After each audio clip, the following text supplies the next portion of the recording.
স্বামী গেছিল এক ফ্যাক্টরিতে কাজে, কিন্তু কাজ না করে বাড়িতে আয় পড়ছে। কি কারণে আইসা পড়ছে? কি গো তুমি না বলি কাজে গেছিলে তাহলে আয়া ফেললাকে?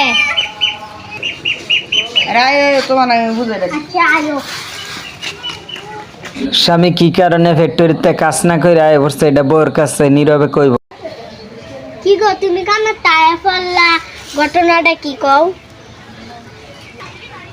আরে আমি যেই ফ্যাক্টরিতে কাম করতে গেছিলাম এই ফ্যাক্টরির দাগুন সব ফুরে গেছে গা। কও কি পেটুর আগুন লাগছে তাহলে তুমি বাঁচলা কেমনে? আরে ঘটনাটা হলো কি, আমি একটা বিড়ি খাইতে ফ্যাক্টরির বাইরে বাড়াইছি, মানে বিড়া খাইয়া ফ্যাক্টরির ভিতরে গেছি, গিয়া দেখি সব মানুষ ফুরে মরে গেছে গা।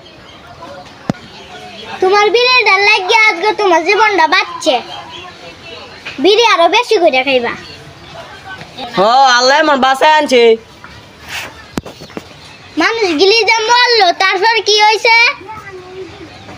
আরে ঘটনাটা হলো কি, যারা যারা মরছে এবার সরকারে 1.5 লাখ করে টিয়া দিছে। গুলামের ঘরে গুলাম মাছ যদি তুই মরতে তাইলে তো আমি টেয়াদি ফাইলাম বলে ভাই স্বর্ণগোনা বানালে বলে। গুলামের ঘরে গুলাম তুই বললে নাকি? তুই যদি আজকে মরতি তাহলে তো আমি টেয়াদি হাইলাম বলে।